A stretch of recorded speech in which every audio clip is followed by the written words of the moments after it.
Hi, ladies. There are some lessons I feel like most of you never learn. In fact, that's why I wrote this little book, Me, Men, and Money, a woman's masterpiece. And I want to share with you some 5 lessons I think a lot of women never learn. And before I do so, please subscribe to my YouTube channel. That's the best way to encourage me to continue inspiring you. Will you do that for me? Okay, 5 lessons many women never learn. Number 1, many women think they can lure any man through sex. Yes, you can lure a man to bed, but not to love. No doubt, if a man is healthy, he's normal. Normal men love sex. If they are healthy and they are normal, the truth is, generally speaking, men love sex. But loving sex is not the same as loving you. A man can sleep with you and ghost you 5 minutes later. So if you are married, stay with your husband. As a married woman, when you sleep with another guy out there, he stops respecting you. You lose your personal dignity and you compromise the honor of your marriage. You think you're impressing him or you're getting some pleasure. He sees you as trash. He's shocked how you can reduce yourself, your man, and your marriage to rags. He disrespects you, disrespects your husband. He's literally peeing on your bed. If you are single, please wait until you get married before you take that man to bed. Because you may be thinking, if I sleep with him, he's gonna marry me. That might work. But in most cases, it doesn't work. The guy sleeps with you and moves on. His interest was not commitment. His interest was not marriage. His interest was lust. It was not about you. It was about his lust. To avoid hurting ear in, ear out, just say no to premarital sex. And if a guy approaches you, speaks nicely to you, don't reject them, don't turn them down, encourage them. But make it clear from the very first date, you believe sex within wedlock. You can date all he wants, but if commitment is not his interest, tell him, stay out of my way. Lesson, if you don't learn that lesson, you'll continue to hurt yourself. You'll be played and prayed by a man after a man because you're not learning a lesson about men's sex drive. It's not about you, it's about them. And you can change the odds to work for you by simply saying you ain't getting me until you marry me. Number 2, many women never learn that being alone is better than being with the wrong person.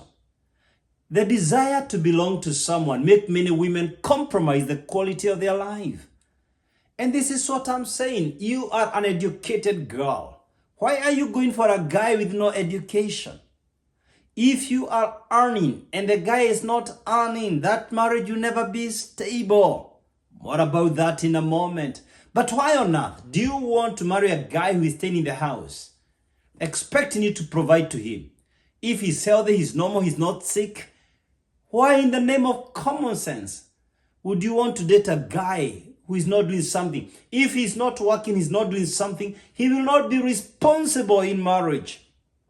Why on earth do you want to marry a depressed person? What are you looking for in marriage if not happiness?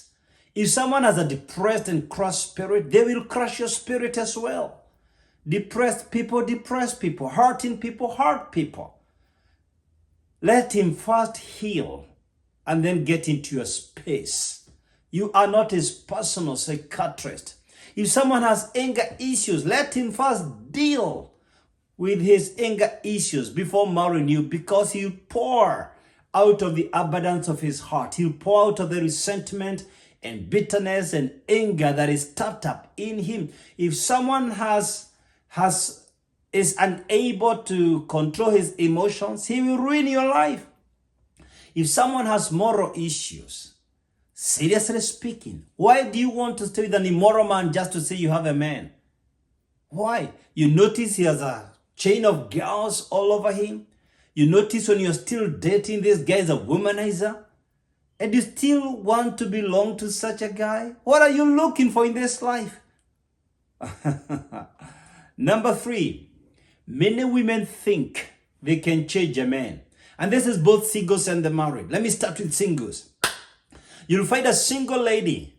She meets a guy who is alcoholic and thinks, when I marry him, he's going to stop. You're kidding. You find a single girl marrying an abusive guy. The guy abused her when they were still dating. He called her names or slapped her, screamed at her, shouted at her, called her names. And the girl thinks, hey, it was just an episode. He just lost control. He's just human. If we get married, he's going to change. You're right. He's going to change. He'll kill you. If a man is abusive, you imagine you have the capacity to change him after you get married? After he gets you into the box, into the cage, into the prison? That's when his true colors will be truly manifested. Or you find a single woman, you find a man is immoral, you can tell he's immoral, and you think once you marry him, you're going to fix him. You can't fix a man. You're kidding yourself, you're cheating yourself. People change when they want to change. Marry somebody who already has character, not somebody you're thinking, I'll fix his character. Of course, we are all work in progress. But there must be some non-negotiables. There must be some indivisible minimums. The fact that we are all work in progress does not mean you take anything. Someone who is abusive, someone who is immoral, someone who is an alcoholic. I'm not talking about a casual drinker, but I'm saying someone who has a drinking problem. Someone who is a chain smoker. You need to think twice. For the married people, I get shocked. A woman is abused once, twice by the husband and hopes this guy is going to change. If you are abused 5 years, 10 years later, your life becomes a cabbage, vegetative. It destroys your personal confidence, your personal esteem, your self-worth, your self-image, and your productivity in the marketplace. Or you get a woman, the husband cheats once, twice, thrice, you think he's going to change. Immorality becomes addictive. If somebody begins to cheat 2, 3 times, it becomes cancerous. If you don't uproot, if you don't deal with the cancerous growth, it will kill you. Number 4, many women think a man sleeps with another woman because she's more beautiful. A lot of women, they keep thinking the reason he slept with that girl is she's hot, she's sexy. You are wrong. The reason this guy was attracted to you is because you're beautiful in his eyes. Why do you think he came to you in the first place? It's because you are a beauty queen. You are an awe in his eyes. He sees you beautiful. A man's fidelity, a man's morals has nothing to do with you. A man's morals has nothing to do with the other woman.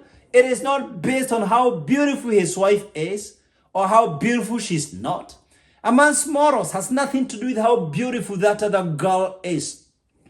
It's all about the man's character, not you. It's not your mistake when your husband cheats on you. It's not that what you did or did not do. It is not about how beautiful the other girl is. It's simply the man is immoral, period. A man can have the most beautiful woman, the most sexy woman, and their marriage is sexually active. They are having sex 7 days a week, and he still sleeps with another woman out there. Immorality is not cured by more sex in your bedroom. Immorality is not cured by how much you work for this guy. Immorality is not cured by anything you do. It's about him. It's about his morals. He has to fix his morality. He has to choose to change. It's not about you. It's not about how cute the other woman is. It's about how morally depraved the guy is. Number five. Some women think they can provide to a man and still have a happy marriage. You are dead wrong. You can't marry or live with a deadbeat man and be happily married. Men were designed to provide. If a man can't provide, he will feel insecure and will begin to accuse you of being controlling. He will eventually become abusive because he's threatened and intimidated by your success. Let me first make a disclaimer. I am not talking about a situation where the woman earns more than the man. That's not a problem. Yeah, that's not a problem at all. A woman can earn more. That's not an issue. A woman can be earning $5,000 and the guy is earning $3,000. That's a good guy. That's a good man. He's earning. He's bringing something onto the table. That's not what I'm talking about. I'm talking about a guy who has refused to work, a guy who is warming the couch and waiting for you in the evening to fix dinner. That's not a husband. That's a pest. The Bible says if a man can't provide to his family, he's worse than an infidel. He should not eat, he should die. You think you're smarter than God? God designed men to provide. And you can't afford to keep a dude in the house as you sweat it out in the marketplace and then bring the food to him on his table. Even if you treat a wild animal like that, you destroy his resourcefulness. Get a lion from the jungle. Lock him in a zoo. Provide him with meat every single day. Eventually, that animal can never hunt. If you release him back without a proper rehabilitation program, that animal will die because you destroyed his resourcefulness. You treat a human being the same way by providing all the solutions to him. You think you're doing good to him. You're destroying him and empowering him to destroy you. Come back to your senses and tell that guy to get out of the house and hustle like all the other men. Well, if you learned anything in this video, please give me a comment. Let me know your thoughts. Let me know which point applies to your situation and what changes you're ready to make in your personal life, in your relational life, in your marriage life. And please remember to subscribe to my YouTube channel and to click the notification bell so that you get notified when I upload new videos. Thank you so much. And God bless you. Be wiser right now. Shalom.